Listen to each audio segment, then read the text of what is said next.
네, 안녕하세요.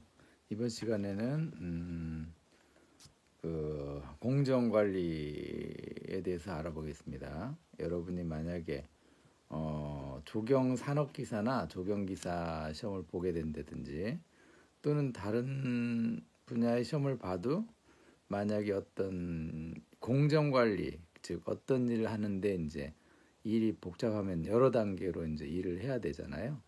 그 공정 관리에 대해서 이제 하게 되는 경우가 있는데요. 다른 거는 그 어렵지 않습니다. 공정 관리도 그냥 상식적인 선에서 이렇게 읽어보면 다 이해가 돼요.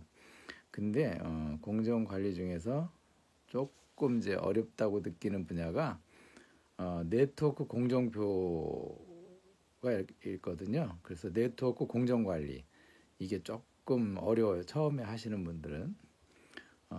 근데 이제 이 네트워크 공정 관리라는 게 가장 맞아면 앞선 공정 관리죠.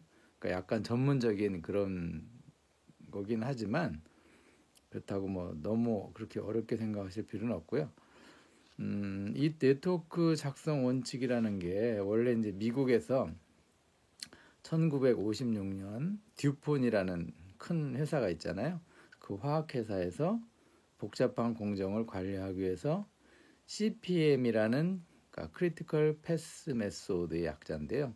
그 공정 관리 기법을 이제 개발을 했어요. 그래서 CPM이 좀 유명하고요. 그 다음에 1958년 그러니까 2년 후죠. 미 해군에서 폴라리스 핵 잠수함 건조를 위해서 계획을 할 때 퍼트라는 그러니까 프로그램 이벨루에이션 앤드 리뷰 테크닉 퍼트라는 공정관리 기법을 또 개발을 했어요. 그래서 퍼트 기법 해가지고 요 두 개가 가장 이제 알려진 방법이거든요. 그래서 요거를 알면은 쉽게 좀 접근할 수가 있죠. 근데 처음에는 좀 힘들다고 생각을 하시는데 이 CPM이나 퍼트는 사실은 그 구조 자체는 비슷해요. 사실은 큰 차이가 없어요. 용어라든지 접근 방법만 약간 좀 차이가 있는 거지 기본 골격은 똑같아요. 똑같습니다. 저도 이제 처음에는 좀 헷갈렸었는데 공부해 보니까 그렇더라고요. 그러면은 이제 처음 개발한 CPM은 듀폰에서 개발했다 그랬죠. 그래서 이거는 공사비 절감이 주목적이에요. 퍼트는 해군에서 핵잠수함 개발할 때 썼던 건데 이거는 주목적은 이제 공사기간 단축 이렇게는 돼 있지만은 사실은 둘 다 똑같은 거예요. 공사기간이 단축되면 그만큼 공사 비용이 절감이 되겠죠.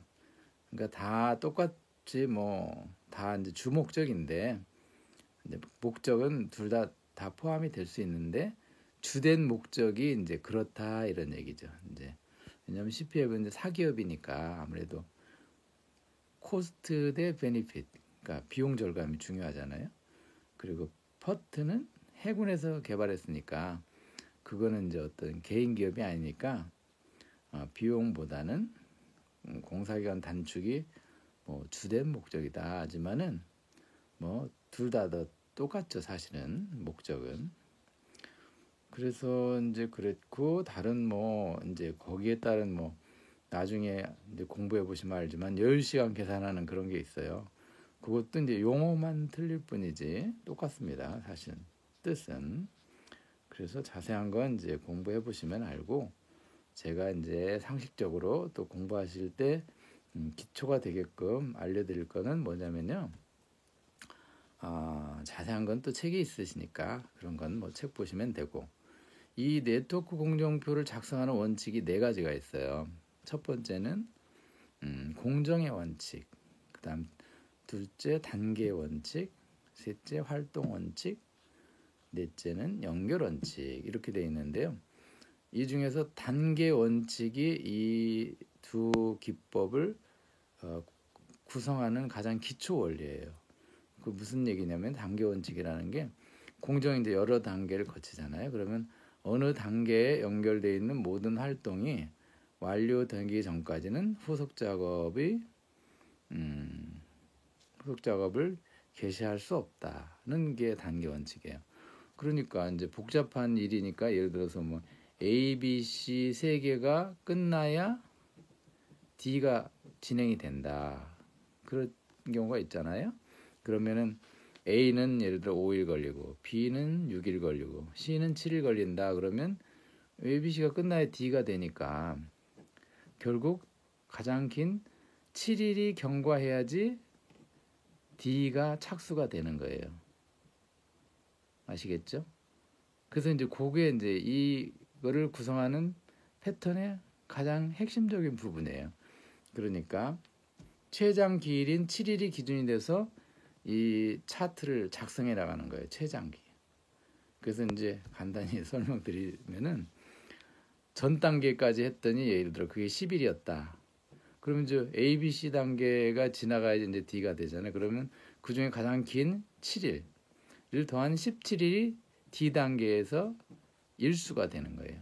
그런 식으로 공정이 여러 개 물려 있을 때 그 중에 가장 긴 공정의 값을 더해주면 되는 거예요.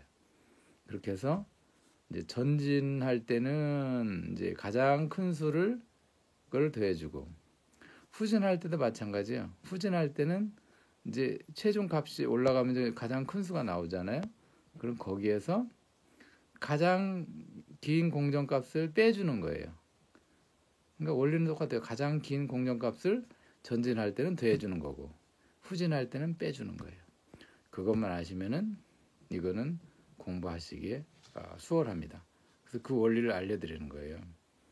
이제 자세한 거는 공부하시면서 뭐 여유시간 계산하는 이런 거는 이제 공부하시면 돼요. 그러면 알게 됩니다. 그래서 이제 그거는 모든 게 그렇잖아요. 시간이 지나야 아는데 그래도 원리가 중요한 거예요. 이 원리를 잘 알아야지만이 그걸 이해를 할 수가 있는 거죠. 쉽게.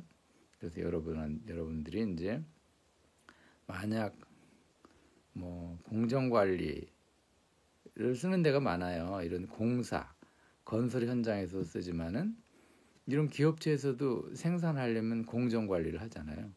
그래서 공정관리에는 이 기법이 다 쓰는 거예요. 그래서 그 원리를 알고 계시면은 그 분야가 제조가 됐든 건설이 됐든 뭐 마케팅이 됐든 다 응용해서 이 원리를 활용한다.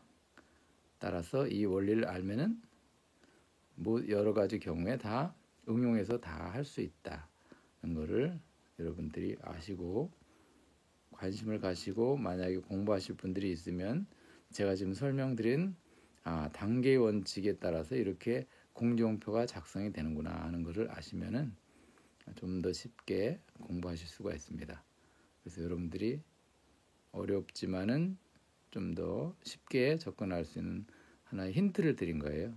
그래서 자세한 거는 여러분들이 공부해 보시고 자, 오늘은 감사합니다. 네, 구독 버튼 부탁드립니다. 네, 감사합니다.